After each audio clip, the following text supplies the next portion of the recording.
நாடு முழுவதும் பல குற்ற சம்பவங்கள் நடந்துகிட்டு தான் இருக்கு. காவல்துறையினரும் விசாரிச்சுக்கிட்டு தான் இருக்காங்க. அது மாதிரியான பல குற்ற சம்பவங்களின் தொகுப்பு தான் நிகழ்தகவு.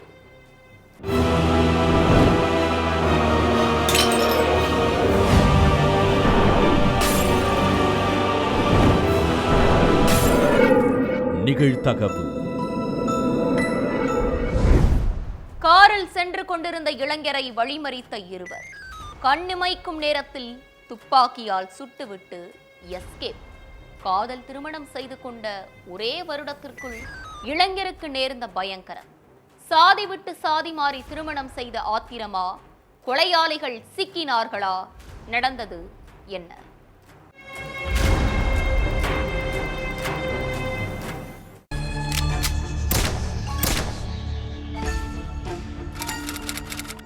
காலையில் 9 மணி இருக்கும். ஸ்கூல் காலேஜுக்கு போகிற பசங்க, வேலைக்கு போகிறவங்கன்னு எல்லாரும் அறக்க பறக்க ரோட்டில் வேகமாக போயிட்டு இருந்தாங்க. உத்தரப்பிரதேசம் கிரேட்டர் நொய்டாவில் இருக்கிற தன்னோட ஆஃபீஸ்க்கு இளைஞர் ஒருத்தர் காரில் போயிட்டு இருந்திருக்காரு. மாஸ்க், ஹெல்மெட் போட்டுட்டு அவரை ஃபாலோ பண்ணிட்டு புல்லட் பைக்கில் வந்த 2 பேர் இளைஞரோட காரை வேணுமனே மோதியிருக்காங்க. அதனால டென்ஷனான அந்த இளைஞர் கார்ல இருந்து இறங்கி பைக்கில் வந்தவங்க கிட்ட பார்த்து வரமாட்டீங்களான்னு கேட்டு சத்தம் போட்டிருக்காரு. அப்போ திடீர்னு ஒருத்தன் தான் மறைச்சு வச்சிருந்த துப்பாக்கியை எடுத்து இளைஞரை சுட்டிருக்கான். அது மட்டும் இல்லாமல் அவரை கீழே தள்ளிவிட்டு சரமாரியா அடிச்சுட்டு 2 பேரும் கண்ணு மிக்கிற நேரத்தில் அங்கேருந்து எஸ்கேப் ஆயிட்டாங்க. ரோட்டில் போயிட்டு இருந்தவங்க அந்த கொடூர சம்பவத்தை பார்த்து உடனே போலீஸ்க்கு தகவல் கொடுத்துருக்காங்க. அடுத்து அங்கே வந்த போலீஸ் நடு ரோட்டில் உயிருக்கு போராடிட்டு இருந்தவரை மீட்டு ஹாஸ்பிட்டலுக்கு அனுப்பி வச்சிருக்காங்க.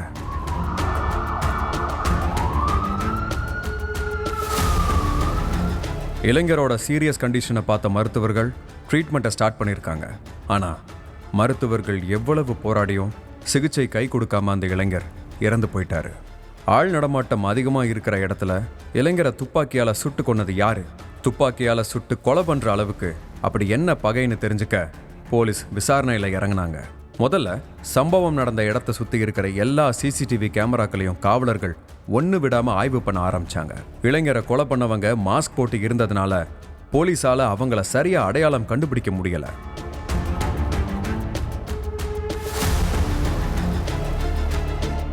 இளைஞரோட பேக்ரவுண்ட் பத்தி தெரிஞ்சா அவரை கொலை பண்ணது யாருன்னு கண்டுபிடிக்க லீடு கிடைக்கும்னு யோசிச்ச போலீஸ் முதல்ல அவர் யாரு என்னங்கிறத விசாரிக்க ஆரம்பிச்சாங்க. அதுல கொல்லப்பட்டவர் பிரைவேட் பேங்க்ல மேனேஜரா வேலை பார்த்துட்டு இருந்த மஞ்சித்னு தெரிய வந்துச்சு. மஞ்சித்தோட அம்மா கிட்ட விசாரணை பண்ணப்ப உங்க மகனுக்கு யார் கூடயாச்சும் முன்விரோதம் இருக்கா அப்படின்னு நிறைய கேள்வி கேட்டிருக்காங்க காவலர்கள். என் மகனை திட்டம் போட்டு கொலை பண்ணது அவனோட மாமியார் தான் சொல்லி கதறி அழுதுருக்காங்க. என்னம்மா சொல்றீங்க? சொந்த மருமகனை எதுக்காக கொலை பண்ணணும்? அவரோட மனைவி எங்கன்னு கேட்டப்பதான் கொலைக்கான காரணம் தெரிய வந்திருக்கு. அடுத்ததா மஞ்சித்தோட மாமியார் கிட்ட போலீஸ் விசாரணை பண்ணியிருக்காங்க. மஞ்சித்தோட மரணத்துக்கும் உங்களுக்கும் சம்பந்தம் இருக்கிறதா நாங்க சந்தேகப்படுறோம்னு சொல்லியிருக்காங்க. உங்களுக்கும் உங்க மருமகனுக்கும் என்ன பிரச்சனை?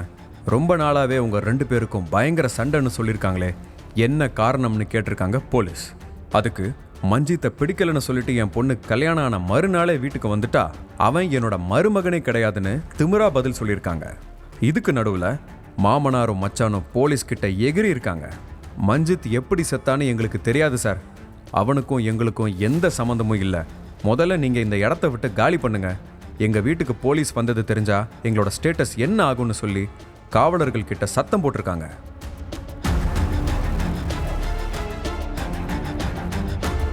போலீஸ் கிட்டே எகிரீங்களான்னு 2 பேரையும் ஸ்டேஷனுக்கு அழைச்சிட்டு போய் போலீஸ் விசாரிச்சிருக்காங்க. அப்பதான் மஞ்சித்தை துப்பாக்கியால சுட்டு கொலை பண்ணது வேற யாரும் இல்ல, அவரோட சொந்த மாமனாரும் மச்சானுங்கிறது தெரிய வந்திருக்கு. அடையாளம் தெரியக்கூடாதுங்கிறதுக்காக ஹெல்மெட் போட்டு வந்து யாரோ வந்து கொலை பண்ற மாதிரி கொலை பண்ணிட்டு எஸ்கேப் ஆகியிருக்காங்க. காசியாபாத்ல இருந்த மஞ்சித்தும் டெல்லியை சேர்ந்த மேகா ரத்தோரும் ஒரே ஆஃபீஸில் வேலை பார்த்துட்டு இருந்த நேரத்தில் பழக்கம் ஏற்பட்டு லவ் பண்ணியிருக்காங்க. மஞ்சித் வேற சமூகத்தை சேர்ந்தவர்னு மேகா ரத்தோர் வீட்டில் காதலுக்கு எதிர்ப்பு தெரிவிச்சிருக்காங்க.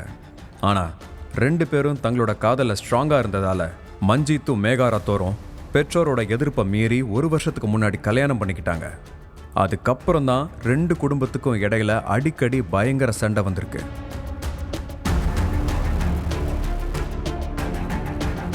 கல்யாணமான அடுத்த நாளே தனி கொடுத்தலம் போலான்னு மஞ்சித்தை நச்சரிக்க ஆரம்பிச்சிருக்காங்க மேகா. அதனாலேயே கணவன் மனைவி 2 பேத்துக்கும் தினமும் வாக்குவாதம் ஏற்பட்டிருக்கு.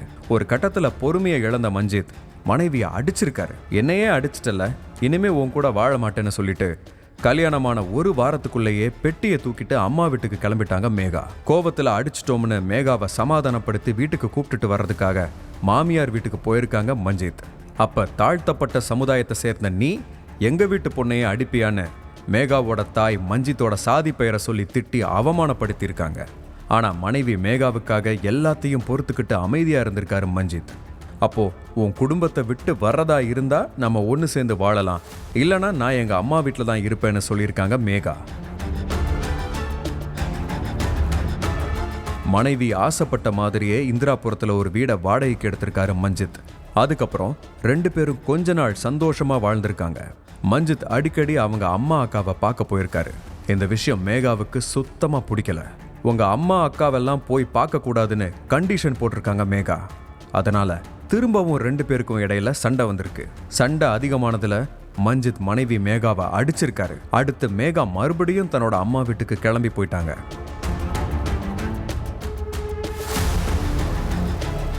எங்க மக மேலேயே கைய வைக்கிறியா, உன்னை உயிரோடவே விட மாட்டோன்னு மஞ்சித்தை கொலை பண்ண திட்டம் போட்டிருக்காங்க மேகாவோட அப்பாவும் அண்ணனும். சம்பவம் நடந்த அன்னைக்கு மஞ்சித் தனியா கார்ல போகிறத பார்த்த 2 பேரும் அவரை ஃபாலோ பண்ணிக்கிட்டே போய் துப்பாக்கியால சுட்டு கொலை பண்ணியிருக்காங்க.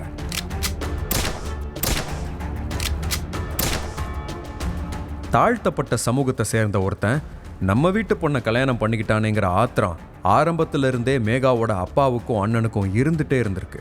மகள் மேல கைய வச்சதும் அந்த ஆத்திரத்தோட சேர்த்து தங்களோட சாதி வெறியையும் தீர்த்துக்கிட்டாங்க. எல்லா விஷயமும் போலீஸ் விசாரணையில உறுதியாயிருக்கு.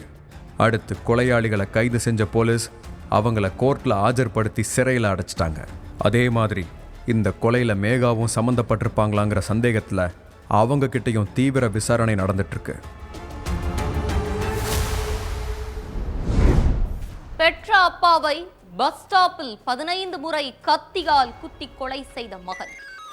உச்சி வெயிலில் ஆக்ரோஷமாக கொலை செய்துவிட்டு இடத்தை விட்டு நகராமல் அங்கேயே அமர்ந்திருந்த கொடூரம். சிறையில் கம்பி எண்ணிக் கொண்டிருக்கும் மகன் தந்தையை வெறித்தனமாக குத்திக் கொன்றது ஏன்? மகனின் ஆக்ரோஷத்திற்கு என்ன காரணம்?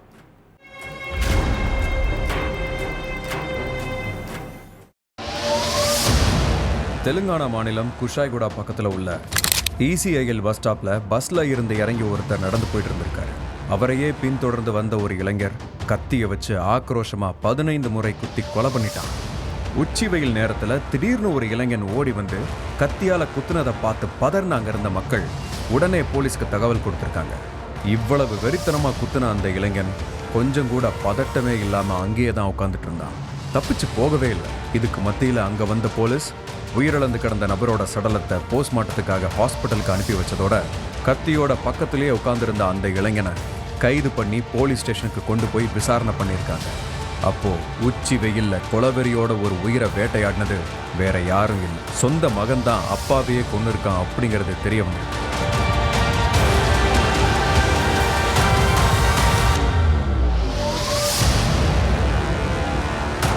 பெயிண்ட் அடிக்க போறது, சென்ட்ரிங் வேலைக்கு போறதுன்னு வாழ்க்கையை ஓட்டிட்டு இருந்திருக்காரு லாலாப்பேட்டையில இருந்த மொகிலி. சின்ன வயசுல இருந்தே கடுமையா உழைச்சு கொஞ்சம் சொத்து சேர்த்து வச்சிருந்திருக்காரு மொகிலி. தன்னோட பேர்ல இருக்கிற அந்த சொத்துல மகனுக்கு பாதி மகளுக்கு பாதி கொடுக்கணும்னு ஏற்கனவே முடிவு பண்ணின மொகிலி அதை மகன்கிட்டையும் சொல்லியிருக்காரு.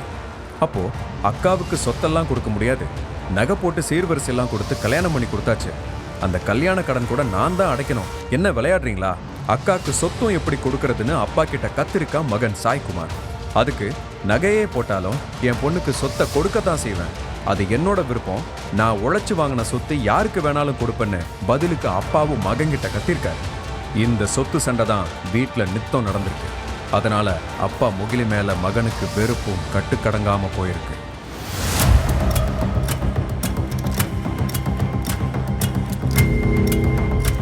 வீட்டுக்கு அடிக்கடி மது குடிச்சிட்டு வந்த முகிலியும் என் மகளுக்கு சொத்து கொடுக்காம விட்ட, உனக்கு மொத்தத்தில் சொத்தே தரமாட்டேன், வீட்டை விட்டே விரட்டி விட்டுருவேன்னு சண்டையை மேலும் பெருசாக்கிட்டே இருந்திருக்காரு.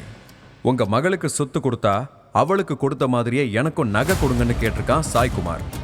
தினம் தினம் நடந்த சொத்து சண்டைக்கு ஒரு தீர்வு வராததால அப்பாவுக்கு உலகத்துல இருந்து நிரந்தரமா எண்டு கார்டு கொடுத்துடலான்னு முடிவு பண்ணியிருக்கான் மகன் சாய்குமார்.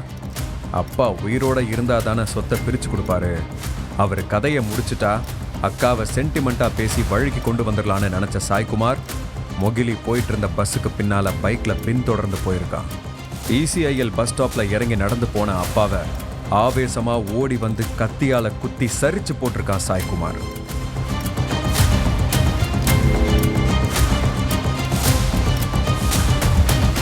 உயிர் அடங்குற வரைக்கும் கழுத்து, தோல், வயிறு, முதுகுன்னு உடம்புல பல பகுதிகளில் 15 முறை துடிக்க துடிக்க கத்தியால குத்துன சாய்குமார் அப்பாவோட உயிர் அடங்கின பிறகுதான் அமைதியா ஓரமா போய் உட்கார்ந்துருக்கான். அதுக்கு பிறகு அங்க வந்த போலீஸ் சாய்குமாரை கைது பண்ணி விசாரிச்ச பிறகுதான் சொத்து பிரச்சனை தான் அப்பாவை கொல்ற அளவுக்கு மகனை மிருகத்தனமா மாத்திருக்குங்கிற விவரமே தெரிஞ்சிருக்கு. நம்ம கூட பிறந்த உடன்பிறப்பு தானே, சொத்தை வச்சு சந்தோஷமா வாழட்டும்னு நினைக்காம சாய்குமார் விடாப்பிடியா முரண்டு பிடிச்சதோட விளைவு அந்த சொத்தை அனுபவிக்க கூட முடியாம சிறையில கம்பி எண்ணிட்டு இருக்கான். முதியவரை அடித்தே கொன்ற இளைஞர்கள், தடுத்து நிறுத்திய போலீசாரிடம் திமிர் பேச்சு, காவல்துறையினரின் கண் எதிரிலேயே கொலை நடந்தது எப்படி, முதியவரை கண்மூடித்தனமாக அடித்தே கொன்றதற்கு என்ன காரணம், கொலையாளிகள் சிக்கினார்களா?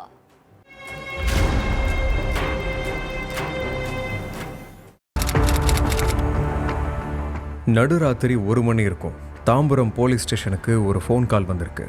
அதுல பஸ் ஸ்டாண்ட் பக்கத்துல ஒரு மர்டர் ஆகிருச்சு சார், உடனே டீமை அனுப்புங்கன்னு சொல்லியிருக்காங்க. ஆனா ஃபோன்ல பேசினது பொதுமக்கள் யாரோ ஒருத்தர் இல்லை, அதுவும் ஒரு போலீஸ்காரர் தான்.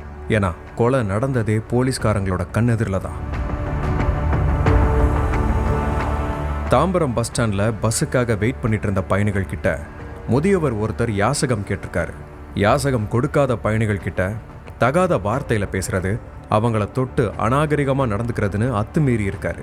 நைட்டு நேரம் பெண்கள் குழந்தைகளோட நின்றுட்டு இருந்த பயணி ஒருத்தர் போலீஸ்க்கு ஃபோன் பண்ணி இன்ஃபார்ம் பண்ணியிருக்காரு.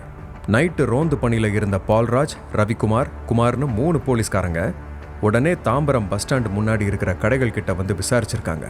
அந்த நேரம் பார்த்து கரெக்டா அந்த முதியவர் பஸ்ஸுக்கு வெயிட் பண்ணிட்டு இருந்த பயணிகள் கிட்ட அநாகரிகமா நடந்துட்டு இருந்திருக்காரு. அவரை பிடிச்சு விசாரிச்சப்ப அவர் மனநலம் பாதிக்கப்பட்டவர்னு தெரிய வந்திருக்கு. உடனே அந்த முதியவருக்கு டீ வாங்கி கொடுத்த போலீஸ்காரங்க யாரையும் போய் தொந்தரவு பண்ணக்கூடாது, பேசாம ஓரமா போய் படுத்துக்கணும்னு சொல்லி அனுப்பி விட்டுருக்காங்க. போலீஸ் சொன்னது அந்த முதியவருக்கு முழுசா புரியலனாலும் சரின்னு மண்டையாட்டிட்டு கொஞ்சம் தூரம் நடந்து போயிருக்காரு. போற வழியிலேயே அங்க ஒரு காஸ்ட்லியான கார் நின்றுட்டு இருந்திருக்கு. அந்த காரோட கதவை தட்டி உள்ள இருந்தவங்க கிட்ட காசு கேட்டிருக்காரு அந்த மனநலம் பாதிக்கப்பட்ட முதியவர். காருக்குள்ள உட்காந்துட்டு இருந்தவங்க காசெல்லாம் இல்லைன்னு சொல்லியிருக்காங்க. ஆனா அந்த முதியவர் அதை புரிஞ்சுக்காம காரோட கதவை ஓங்கி தட்டினதா சொல்லப்படுது. 20 லட்சம் ரூபாய் காரை இப்படியே அடி பண்ண சொல்லி கார்ல இருந்து வேகமா இறங்கின 2 பேரு அந்த முதியவரை ஆவேசமா அடிச்சிருக்காங்க. இதை தூரத்துல நின்று பார்த்த போலீஸ்காரங்க வேகமா ஓடி வந்து எதுக்கு அந்த முதியவரை அடிக்கிறீங்க, அவர் மனநலம் பாதிக்கப்பட்டவர்னு சொல்லியிருக்காங்க. மஹிந்திரா தார் கார்ல வந்திருந்த அந்த 2 பேரும் லட்சக்கணக்கில் பணத்தை போட்டு காரை வாங்கினா இவன் காரை டேமேஜ் பண்ற மாதிரி ஓங்கி ஓங்கி அடிக்கிறான்னு சொல்லியிருக்காங்க. உடனே போலீஸ்காரங்க அவர் மனநலம் பாதிக்கப்பட்டவர், ஏதோ தெரியாம தட்டியிருப்பாரு, அடிக்காதீங்க, அவரை போக விட்டுருங்கன்னு சொல்லியிருக்காங்க. போலீஸ் சொன்னதை கொஞ்சம் கூட காது கொடுத்து கேட்காத அந்த 2 பேரும், நாங்க வக்கீல், எங்க கிட்டேயே ரூல்ஸ் பேசுறியா, எங்க காரை தொட்டா நாங்க அப்படித்தான் அடிப்போம், எங்களை தடுக்க நீ யாருன்னு கேட்டு எகிரி இருக்காங்க.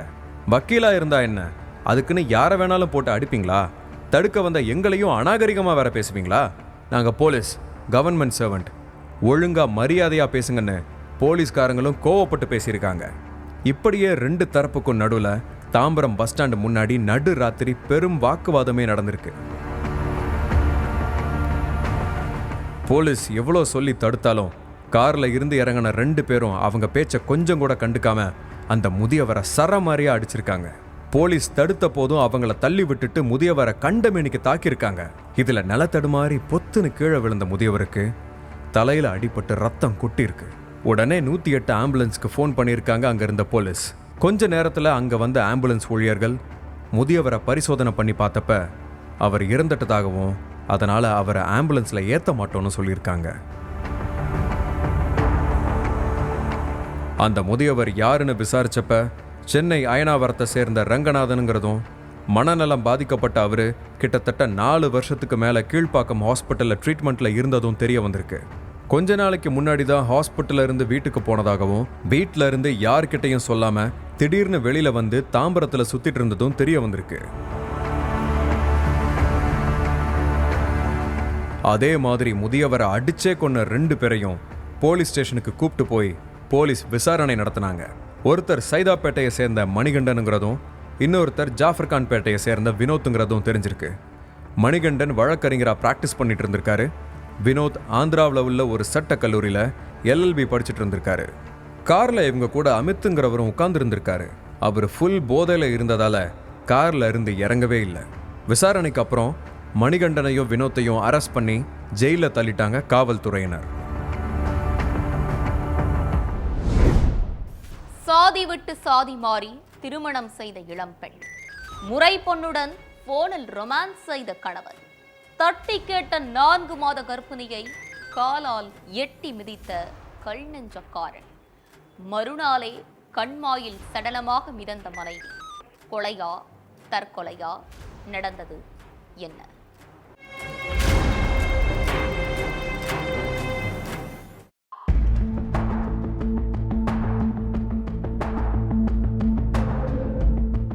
இருபத்தி 4 மணி நேரமும் செல்போனும் கையுமாவே இருந்திருக்காரு சரவணன். 4 மாச கர்ப்பிணியா இருக்கிற மனைவியையும் 1 வயசு குழந்தையையும் டோட்டலா அவாய்ட் பண்ண சரவணன் மணிக்கணக்கில் ஃபோன் பேசிட்டு இருந்திருக்காரு. வேலை விஷயமா பேசிட்டு இருப்பாருன்னு மனைவி பாக்கியலட்சுமியும் எந்த கேள்வியும் கேட்கல. ஒரு நம்பர்ல இருந்து மட்டும் சரவணனுக்கு மெசேஜும் காலும் அடிக்கடி வந்திருக்கு. அந்த நம்பர் பையன் பேர்ல இருந்ததுனால பாக்கியலட்சுமிக்கு கணவன் மேல கொஞ்சம் கூட சந்தேகம் வரல. சரவணன் ஃபோன் பேசிட்டு இருந்தப்ப அவரோட 1.5 வயசு குழந்தை செல்போனை தட்டி விட்டுருக்கு. அதனால ஆத்திரமடைஞ்ச சரவணன் குழந்தைன்னு கூட பார்க்காம கண்மூடித்தனமா அடிச்சிருக்கான். அதை பார்த்து டென்ஷனான பாக்கியலட்சுமி கணவனை திட்டிருக்காங்க. என்னதான் வேலை விஷயமா இருந்தாலும் மணிக்கணக்கிலையா ஃபோன் பேசுவீங்கன்னு கேட்டு பயங்கர சத்தம் போட்டிருக்காங்க பாக்கியலட்சுமி. அப்போ சைலண்டாவே இருந்திருக்காரு சரவணன். அடுத்த நாள் இரவு வழக்கம் போல சரவணனை சாப்பிட கூப்பிட்டுருக்காங்க மனைவி. எப்படா சாப்பிட்டு முடிப்போம், செல்போனை கையில எடுப்போன்னு போனையே பார்த்துட்டு இருந்திருக்காரு சரவணன். அதனால பாக்கியலட்சுமிக்கு டென்ஷன் அதிகமாயிருக்கு. அப்படி என்ன அவசரம்? சாப்பாட்டை விட செல்போன் முக்கியமா? இதை இப்படியே விடக்கூடாது. அப்படி யார் கூட தான் பேசுறாருன்னு கண்டுபிடிச்சே ஆகணும்னு குழந்தைய தூக்கிட்டு தூங்க போயிருக்காங்க. நடு ராத்திரி 12:30 மணி இருக்கும். பக்கத்துல படுத்துட்டு இருந்த மனைவியும் குழந்தையும் தூங்கிட்டாங்களான்னு எட்டி பார்த்த சரவணன் விறுவிறுன்னு போய் சார்ஜர்ல இருந்த போனை எடுத்துட்டு வெளியே இருக்கிற திண்ணையில உட்காந்து பேசிட்டு இருந்திருக்காரு. கண்ணை மூடி தூங்குற மாதிரி நடிச்ச பாக்கியலட்சுமி சரவணன் என்ன பேசுறாருன்னு செவுத்து ஓரத்துல நின்று ஒட்டு கேட்டிருக்காங்க. அப்போ எதிர்முனையில பேசினவங்க கிட்ட கொஞ்சி பேசினதோட அவளுக்கு குழந்தை பிறந்ததும் கழட்டி விட்டுட்டு உன் கூட வந்துடுறேன், கொஞ்சம் பொறுமையாயிருன்னு சொல்லியிருக்கான் சரவணன். அதை கேட்டதும் மனைவி பாக்கியலட்சுமிக்கு கண்ணுல இருந்து கண்ணீர் கொட்டி இருக்குது. ஆனாலும் அதை வெளிக்காட்டிக்காம பொறுமையா இருந்த மனைவி விடிஞ்சதுக்கு அப்புறம் கணவனோட செல்போனை எடுத்து பார்த்துருக்காங்க. அப்போ நடுராத்திரி பேசின ஃபோன் நம்பரை டெலீட் பண்ண சரவணன் வாட்ஸ்ஆப்ல ரொமான்டிக்கா பேசின மெசேஜ் எல்லாம் டெலீட் பண்ண மறந்துட்டாரு. அந்த மெசேஜ் எல்லாம் கணவன் கிட்ட காட்டி, என்ன இதெல்லாம், ஒரு பையன் கிட்ட ஏன் ரொமான்டிக்கா பேசியிருக்கீங்க அப்படின்னு கேட்டு பயங்கரமா சண்டை போட்டவங்க அந்த நம்பருக்கு கால் பண்ணி பேசியிருக்காங்க. எதிர்முனையில பேசின பொண்ணு, என் மாமா கிட்ட நான் ஃபோன் பேசுவேன், ஒன்னு அவருக்கு சுத்தமா பிடிக்கல, நீ அவரை விட்டு போயிடுன்னு தகாத வார்த்தையில பேசியிருக்காங்க. நமக்கு ஒரு குழந்தை இருக்கு, 2வதா நான் கர்ப்பமா இருக்கேன், பொறுப்பே இல்லாம சொந்தக்கார பொண்ணோட தப்பான உறவுல இருக்குன்னு கேட்டு கதறி அழுதுருக்காங்க. ப்ளீஸ் இதுக்கு மேல இப்படி இருக்காதுன்னு கணவரோட காலில் விழுந்து கெஞ்சிருக்காங்க பாக்கியலட்சுமி. ஊர் உலகத்துல பண்ணாத தப்பா நான் பண்ணிட்டேன், அவதான் இனிமே எனக்கு எல்லாம், உனக்கு இஷ்டம் இருந்தா இரு, இல்லனா நீ கிளம்பி போயிருன்னு தெனாவட்டா பேசினது மட்டும் இல்லாம பாக்கியலட்சுமிய காலால எட்டி உதைச்சிருக்கான் சரவணன். ராமநாதபுரம் வைரவனேந்தல சேர்ந்த சரவணன் 5 வருஷத்துக்கு முன்னாடி மாற்று சமூகத்தை சேர்ந்த பாக்கியலட்சுமிய காதலிச்சு கல்யாணம் பண்ணியிருக்கான். அதுக்கப்புறம் தான் உறவுக்கார பெண்ணோட தப்பான பழக்கமே ஏற்பட்டிருக்கு. அந்த பொண்ணு கூட பேசுறத நிறுத்திருன்னு தினமும் கெஞ்சியும் அழுதும் புலம்பியிருக்காங்க பாக்கியலட்சுமி. கணவர் வேற பொண்ணோட தொடர்புல இருக்கிறத நினைச்சு மன உளைச்சல இருந்த 4 மாச கர்ப்பிணி மனைவி வீட்டில் யாரும் இல்லாத நேரத்துல கண்மாயில குதிச்சு தற்கொலை பண்ணிக்கிட்டதா சொல்லப்படுது. பாக்கியலட்சுமியோட பெற்றோர் என் மகளை சரவணன் தான் அடிச்சு கொன்னுட்டு கண்மாயில போட்டான்னு போலீஸ்ல புகார் அளிச்சிருக்காங்க. அதன் அடிப்படையில வழக்கு பதிவு செஞ்ச போலீஸ் சரவணனை ஸ்டேஷனுக்கு தூக்கிட்டு வந்து விசாரணை பண்ணிட்டு இருக்காங்க. அதே நேரம் எல்லாத்துக்கும் காரணமான உறவுக்கார பெண்ணுக்கிட்டையும் போலீஸ் விசாரணை நடத்திட்டு இருக்காங்க. குடிநீர் விநியோகம் செய்ய சென்ற நபரை ரவுண்டு கட்டிய இளைஞர்கள், மறைத்து வைத்திருந்த அரிவாளை எடுத்து கொலைவெறி தாக்குதல், மயங்கி விழுந்தவர் தலையில் கல்லை தூக்கி போட்டுக் கொன்ற பயங்கரம், காட்டுக்குள் சிதறி கிடந்த தலை, அதிகாலையில் அரங்கேறிய கொடூர கொலையின் பின்னணி என்ன?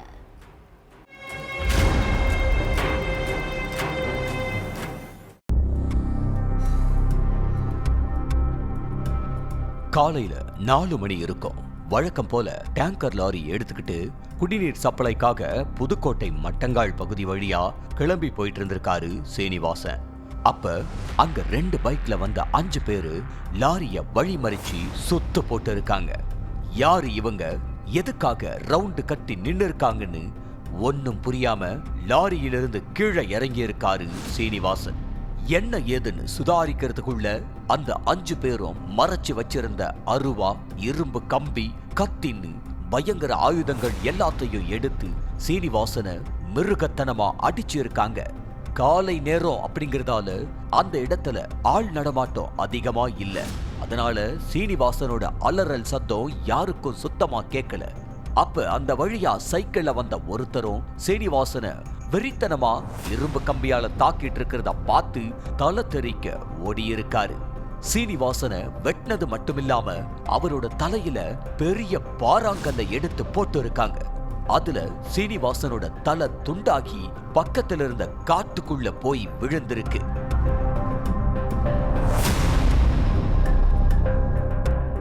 சீனிவாசன் செத்துட்டாருன்னு உறுதி பண்ண 5 பேரும் கண்ணு வைக்கிற நேரத்துல அங்கிருந்து எஸ்கேப் ஆகியிருக்காங்க.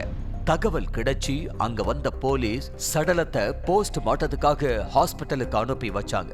சீனிவாசனை கண்மூடித்தனமா வெட்டி கொன்னது யாரு, எந்த பயமும் இல்லாம நடு ரோட்டுல வச்சு கொலை பண்ற அளவுக்கு அப்படி என்ன பிரச்சனைன்னு தெரிஞ்சுக்க போலீஸ் விசாரணையில இறங்கினாங்க.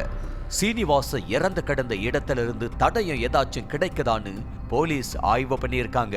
ஆனா அந்த இடத்துல இருந்து எந்த துப்பம் கிடைக்கல.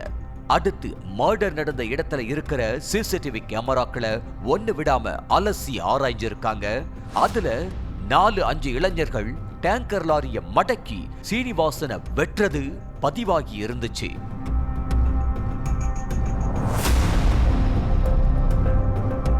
அந்த இளைஞர்கள் யாரு, சீனிவாசனுக்கும் அவங்களுக்கும் என்ன சம்பந்தம் அப்படின்னு கண்டுபிடிக்கிற வேலையில ஈடுபட்டு இருக்காங்க போலீஸ்.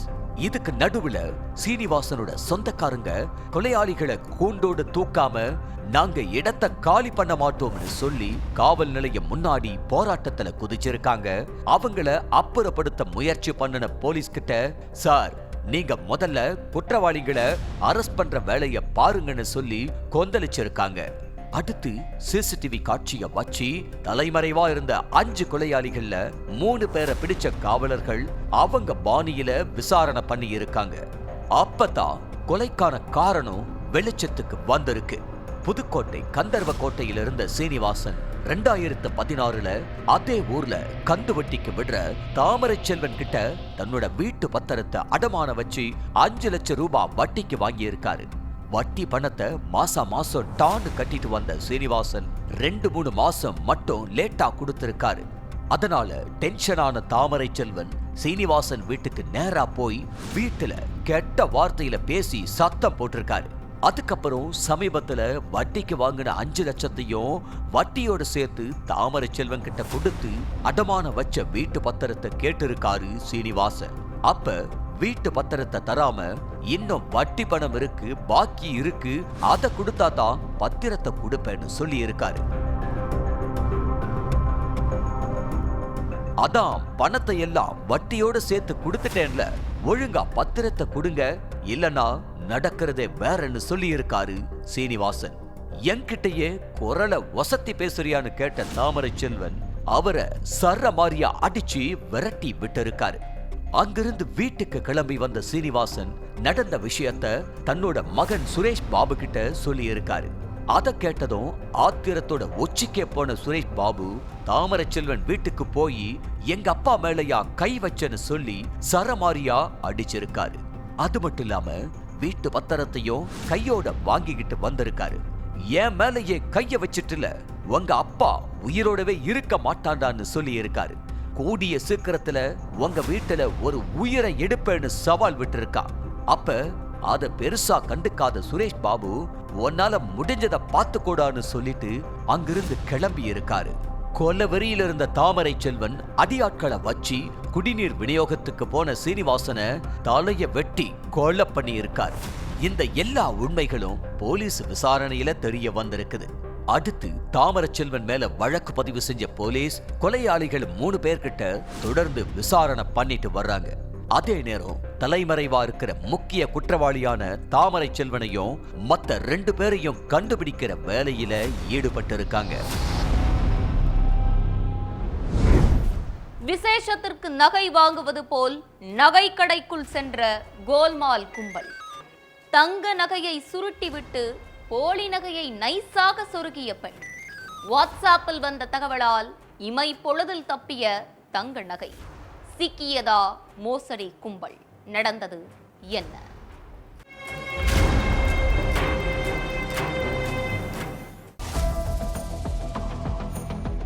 வீட்டுல விசேஷமுங்க, அதான் கொஞ்சம் நகை வாங்கலாம்னு வந்திருக்கோம்னு சிரிச்ச முகத்தோட சொல்லியிருக்காங்க ஒரு லேடியும் அவங்க கூட வந்த 2 ஆண்களும். ஃபர்ஸ்ட் செயின் பார்க்கணும்னு சொல்லி இருக்காங்க. 3 பேரையும் விழுந்து விழுந்து கவனிச்சிருக்காங்க கடைக்காரங்க.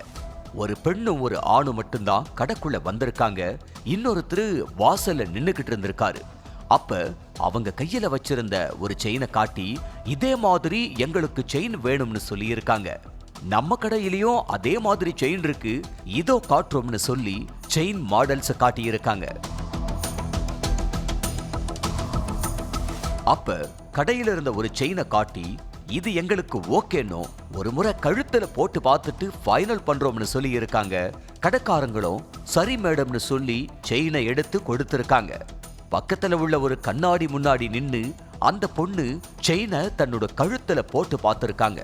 செயினை போட்டு பார்க்க போறேன்னு சொல்லிட்டு ஒரிஜினல் தங்க செயினை திருடிக்கிட்டு அதுக்கு பதிலா போலியான செயினை நம்ம கிட்ட கொடுக்க போறாங்கன்னு கடைக்காரங்களுக்கு அப்ப தெரியல.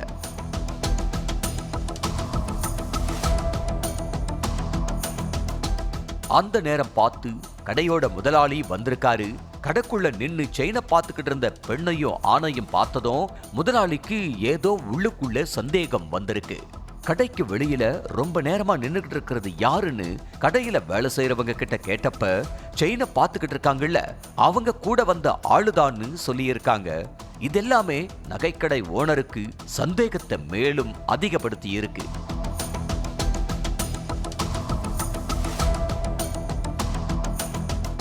அப்பதான் 4 நாளைக்கு முன்னாடி மதுரையில உள்ள நகைக்கடையில போலி நகையை கொடுத்துட்டு ஒரிஜினல் நகையை திருடிக்கிட்டு போனதா நகைக்கடை ஓனர்ஸோட வாட்ஸ்அப் குரூப்ல வந்த ஒரு நியூஸ் அவருக்கு ஞாபகம் வந்திருக்கு.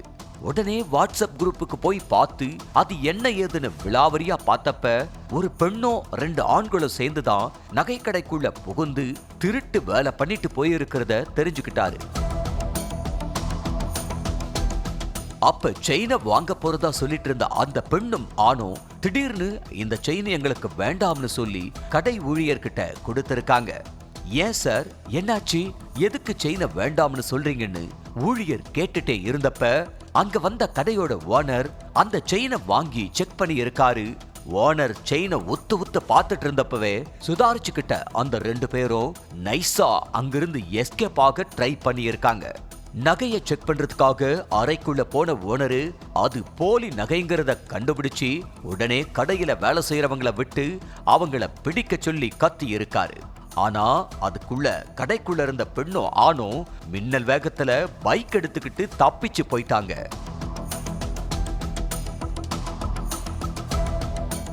செயினை போட்டு பார்த்துட்டு சொல்றோம்னு சொல்லி கண்ணாடி முன்னாடி நின்னு செயினை போட்டு பார்த்த கேப்ல தான் ஒரிஜினல் செயினை மறைச்சு வச்சுக்கிட்டு ஏற்கனவே கொண்டு வந்திருந்த போலி செயினை கடைக்காரங்க கிட்ட கொடுத்து எஸ்கேப் ஆக பார்த்திருக்காங்க.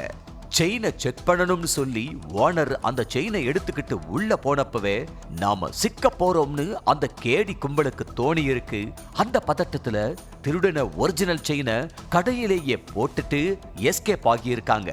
கடையில வேலை பார்க்கறவங்க அவங்கள விடாம துரத்திட்டு போயிருக்காங்க.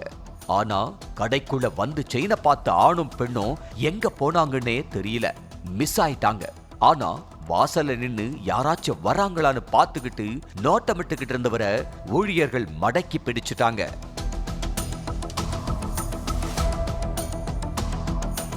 அதுக்கப்புறம் சம்பவ இடத்துக்கு வந்த போலீஸ் பிடிபட்ட ஒருத்தங்கிட்ட விசாரணை நடத்தினாங்க. விசாரணையில அவரு திருச்சி திருவரம்பூரை சேர்ந்த திருநாவுக்கரசுன்னு இந்த கும்பல் தான் கடந்த 15ஆம் தேதி மதுரையில் உள்ள ஒரு நகை கடையிலையும் இதே மாதிரி போலி நகையை கொடுத்துட்டு ஒரிஜினல் தங்கத்தையே திருடிட்டு போனதும் தெரிய வந்திருக்குது.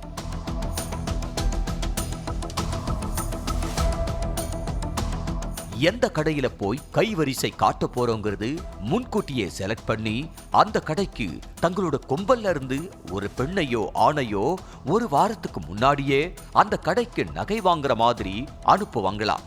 அங்க அந்த கடையோட நிலவரம், செக்யூரிட்டி எல்லாம் எப்படி இருக்கு, கடைக்காரங்களை ஈஸியா ஏமாத்திட்டு ஓடுறதுக்கு வசதியா இருக்குமா, எப்படி பல்வேறு கோணங்கள்ல பார்த்து நோட்டமிடுவாங்களாம். அதே மாதிரி செயின் மாடல்ஸ பார்த்து சொந்தக்காரங்களுக்கு அனுப்பணும்னு சொல்லி அத போட்டோ எடுத்து வச்சுப்பாங்களாம். அடுத்து இன்னொரு நாள் வந்து செயினை வாங்குறோம்னு சொல்லி கிளம்பிடுவாங்களாம். வெளியே வந்ததுக்கு அப்புறம் போட்டோ எடுத்து வச்சுக்கிட்ட செயினை பார்த்து அதே மாதிரி இன்னொரு செயினை போலியா ரெடி பண்ணி அந்த போலி செயினை வச்சுதான் இப்படி மோசடி பண்ணிக்கிட்டு எஸ்கேப் ஆகிடுவாங்களாம். அதே மாதிரி பார்க்கிறதுக்கு ஒரிஜினல் எது டூப்ளிகேட் எதுன்னே கண்டுபிடிக்க முடியாத அளவுக்கு போலி நகைய பெர்ஃபெக்ட்டா ரெடி பண்ணிடுவாங்களாம். நகை கடைக்குள்ள செயின் வாங்குற மாதிரி வந்த அந்த பெண்ணு தான் இந்த கோல்மால் கும்பலுக்கே தலைமைன்னு சொல்லப்படுது. தப்பிச்சு போன அந்த பெண்ணையும் கூட இருந்த ஆணையும் பிடிச்சாதான் அவங்க இதே மாதிரி வேற எங்கெல்லாம் ஃப்ராடு வேலை பண்ணியிருக்காங்க, அவங்களுக்கு வேற யார் யாரெல்லாம் ஹெல்ப் பண்ணிக்கிட்டு இருக்காங்க அப்படிங்கிற முழு விவரமும் தெரிய வரும். ஒவ்வொரு குற்றங்களின் முடிவும் சட்டத்தின் கையில். விசாரணை தொடரும். பார்க்கலாம் அடுத்த நிகழ்தகவில்.